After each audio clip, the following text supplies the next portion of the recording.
So what I'm going to do is, before I read my story, I'm going to talk a little bit about sort of the thread that runs through my collection of short stories, which, as Doug mentioned, is called Brief Eulogies at Roadside Shrines. Maybe 45 years ago, I was traveling through New Mexico, and I kept coming across these shrines that were built in highways where people are killed on the highway. Now they're pretty ubiquitous. You find them all over Philadelphia, certainly. They were pretty uncommon then. It really comes from from roots in Mexico. And those shrines are called descansos in Spanish, or resting places.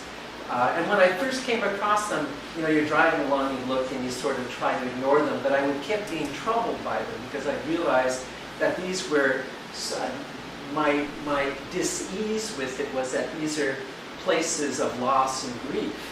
And then I started stopping by them, and I realized that some of the shrines are really, really elaborate. They have glass, they have flowers, they have motorcycles, they have all sorts of things.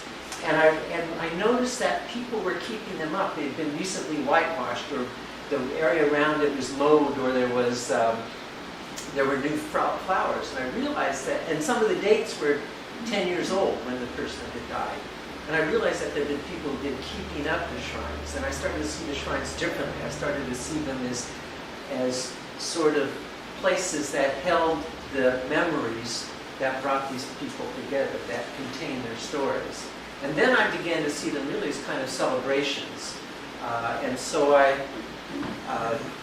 that sort of melted with me for a long time. Not long after that, I met a person. All these stories have seeds. Some of them are real people, some of them are not, but they're all fiction. And the first seed was somebody I met in my early 20s when I was hitchhiking across the country. It was a hobo named Arnold in North Platte, Nebraska. And he invited me back to his camp to eat his catch of the day, which was a freshly killed rabbit. And he cooked up this roadkill rabbit, and then we started talking and all. And Arnold haunted me forever. So I ended up, the first shrine story that I wrote was about 10 years ago. It was actually about Arnold. And this shrine was made by somebody who visited Arnold frequently on his way back and forth across the country. And after Arnold died, he hung his shrine on a telephone pole to mark the place where his camp has been. One of the things in the story that happened is, come to find out, Arnold was a real philosopher, and he had this whole theory about the cosmic exchange of energy, which had a lot to do with vultures, actually. So this is Arnold's shrine. I'm just going to show you a couple more shrines before I read a shrine story. So, anybody know what this is? It's the what? Metal detector. Yeah, it's a metal detector. When you go down the shore, you see people out there, especially in the morning, they're looking for wedding rings and watches and coins and stuff like that. This metal detector hangs, in the story, hangs from an ash tree outside of North Fork, which is in Potter County in the northern tier of Pennsylvania. When Jimmy Bolton came home from Vietnam, he developed a condition that he called mine foot.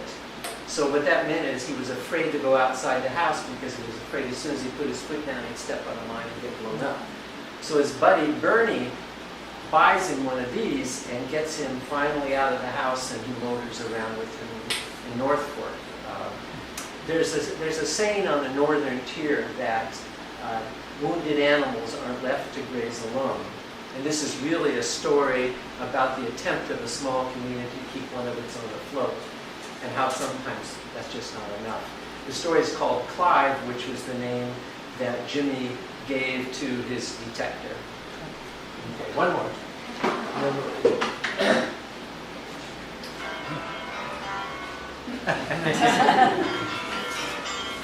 Sorry about that. Please turn off your... So, this is obviously a hubcap. Anybody want to tell me what car and what year? Give it a shot. Pontiac, because that's she's Pontiac. Okay. Anybody? 56. 54. 54. Who said 52? Close. 51. So this is a 1951 Pontiac Bonneville hubcap, and you can see Chief Pontiac there in the middle.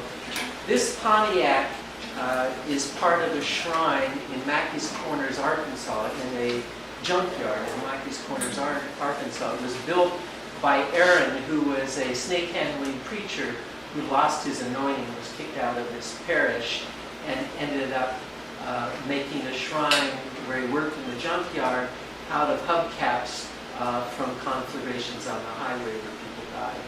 And this story is called Aaron's Auto Salvage and Restoration. So here's some of the shrines that I'm not going to read about tonight. So as can you all hear me? It's okay, I don't need the mic this second. Not just the microphone. So the story I'm about to read is about Hieracrhcy, who's this famous woodblock artist who lived in the early 1800s in Japan. You probably all know him, even if you don't know him.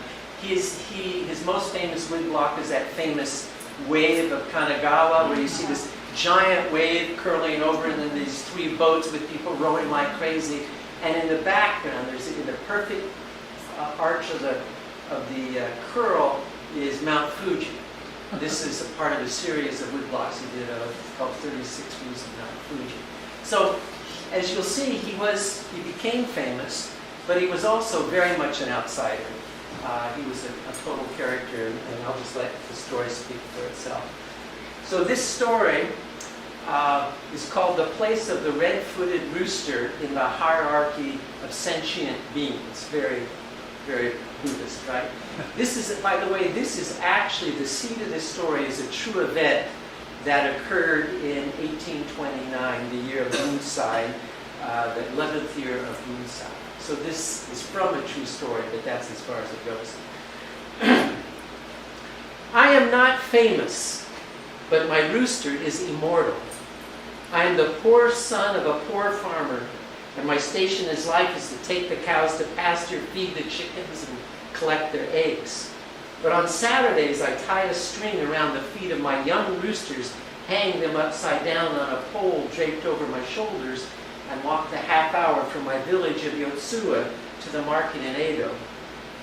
Guaranteed cockerels, none other than 10 weeks. I sing as I run my fingers through their feathers.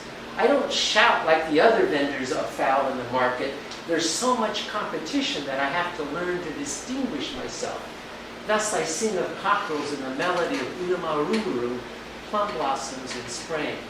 My favorite song, and very popular and loved throughout this part of Japan. The song goes like this. I'm not going to sing. Short, soft combs, bright red, no barnyard ticks. Fresh cockerels. The brightness in their eyes says, I have led a happy life, pecking corn in the barnyard of my master. Stewed or boiled, they will make your family happy too. Taste my cockerels, fresh cockerels. Best with onions and plums over a plate of sweet rice. Sweet cockerels and rice for your sweet husband or wife. My beautiful voice singing of roosters and love draws people to me. They perhaps are reminded of their youth and past loves in spring and Buddhist holiday meals, are pleased with my song and purchase my roosters. Sometimes they ask me to sing my song even after I have no roosters to sell. I oblige them. We all go home happy, and they look for me and my cockerels on the next market day. On Saturday morning of the 23rd day of the 5th month, there was a great commotion in the market, not the kind of noise when a fight breaks out between two drunkards or some self-important and unemployed samurai thinks he's been insulted, or there's a fire filled with tension and fear. This was a low hum at first, then shouts of excitement and fingers pointing, necks craning. Someone important was coming through the market, surrounded by buzzing shoppers. The throng swooped along behind a bald old man with large protruding ears that had more hair in them than was on top of his head. And arthritic fingers that pointed in all directions. He wore the cotton smock of a street sweeper or a woodcutter. Hieracrhcy, Hieracrhcy, The great painter Hieracrhcy was passing through our market on his way to the palace of Shogun Yamari. Hieracrhcy. Of course I'd heard about him. Everybody in our province knew him. How in a festival many years ago he painted a portrait of the great Buddhist priest Aruma.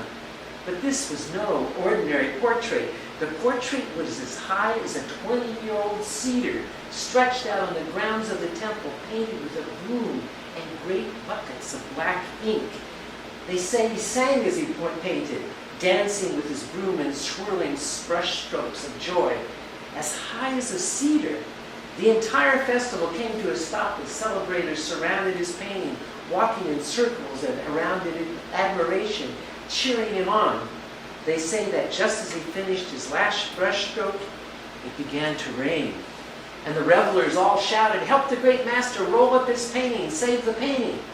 "No," said Master Hieracrhcy, "leave it." And the rain washed the ink into the street and down the Samuda River and out to the sea. Revelers removed their sandals and danced in the inky Buddhist stream and walked home with black Buddha-dyed souls. They loved him, this painter who had been an errand boy, a merchant of red peppers, a hawker of illustrated calendars, an itinerant banner painter. He called himself Hieracrhcy, the peasant, and painted all of us, the tea servers and bean curd makers, our sake drinkers, our merchants and lonely men and ladies of the pleasure quarter, our divers and fishers, our wrestlers and woodcutters, our children, our farmers. How could we not love him? So yes, of course, we all knew who the great master Hieracrhcy was, and he was walking through our market on his way to the palace of the Shogun. The Shogun, who fancied himself a great patron of the arts, was holding a public competition between his favorite artist, the old Buncho who painted in the Chinese tradition, and the eccentric Hieracrhcy, who dared to paint 20-meter priests. Hieracrhcy's assistant carried a roll of paper over his shoulder, some buckets, brushes, and paints. Hieracrhcy was in no hurry.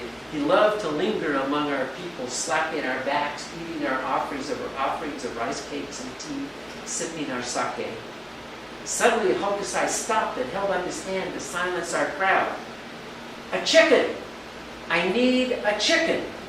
No, not a chicken, a rooster. Then he spotted me with my last remaining cockerel hanging on the pole over my shoulder. Hieracrhcy looked me in the eye. This is why we loved him so, how he looked us commoners in the eye, then painted us. "Is that you I heard singing so sweetly of cockerels?" He reached over and gently petted the glistening breast of my upside-down rooster, then looked it in the eye. "How much?" But he kept looking the rooster in the eye as if he were asking the chicken itself how much it was worth.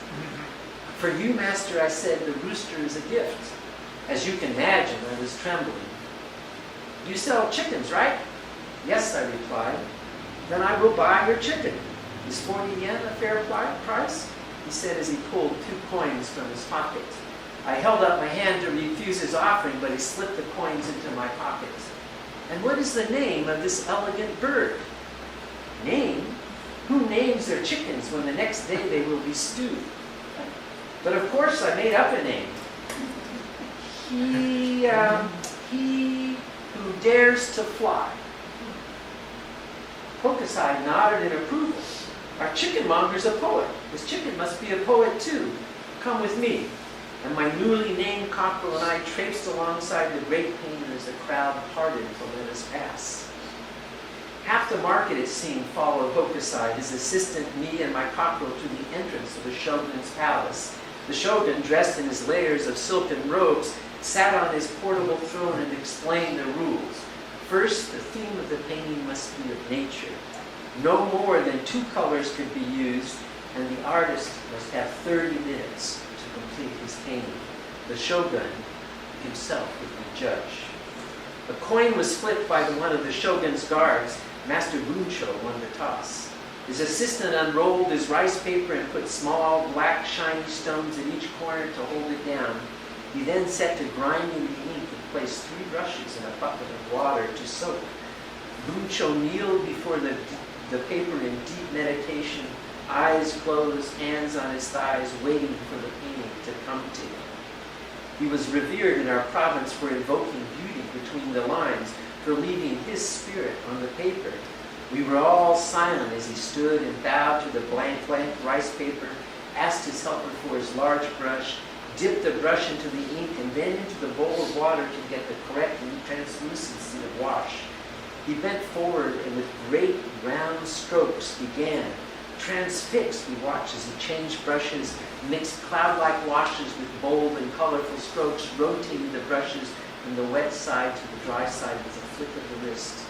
There before our eyes, a magnificent scene unfolded, of vertical cliffs creating a narrow valley through which a raging spring river roared toward the horizon. And there in the clouds, above the cliffs, one elegant raptor, wings outstretched, riding the updrafts from the raging water, enjoying the view as if it were looking through our eyes. Bucho completed his painting with minutes to spare. He bowed to the painting and then to the shogun, and the shogun returned the bow. "The name of your painting?" he asked. "Eagle Rides Water," said the master. The great painter had silenced the crowd, and we awaited Master Hokusai's response. As I held my rooster and Hokusai stood with his hands on his hips, his apprentice unrolled the rice paper 2 meters by 5 and placed fist-sized coarse granite stones at each corner. The assistant uncovered a container of deep blue paint and unfolded the cloth that held the brushes. Hokusai reached down and took his largest brush, then tapped it quietly on his palm with his eyes closed.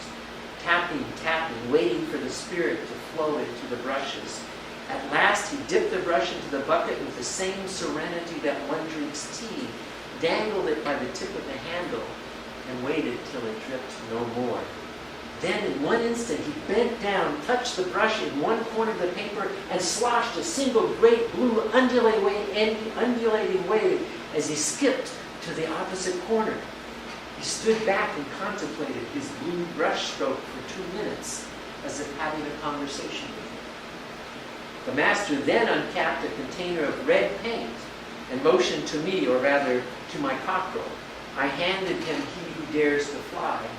Cradling the rooster, Hokusai took the bird's right foot, dipped it into the can of red paint, withdrew the foot, and had held it over the can until the paint ceased dripping from its claws. He repeated this gesture. Oh boy, I can't believe this. Sorry about this. He repeated this gesture with his left foot. He held the cockerel up to his cheek and whispered to it as if it had been in conversation, the two of them breathing together. Hokusai bent over and carefully placed the bird on the beginning of the blue brush stroke, then released it. My cockerel stood there on the corner of the painting as if wondering what to do. All of us surrounded the painting in silence, sharing the confusion of the young red rooster. Then Hokusai brought his hands together with one thunderous clap. He Who Dares to Fly squawked and scampered across the ink paper and into the crowd. Red footprints crisscrossed the deep blue curve. We all contemplated Hokusai contemplating his painting and waiting for him to pick up a brush and complete his work.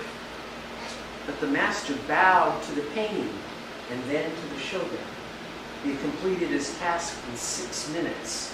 The crowd was silent as a winter's nightingale. "The name of your painting?" asked Shogun Inyari. "Red Maple Leaves Floating on the Tatsuda River," replied Hokusai. I wanted to cry. The shogun's eyes moved back and forth between the two paintings, flickering as they made their judgment. Then he stood and we craned our necks in silence.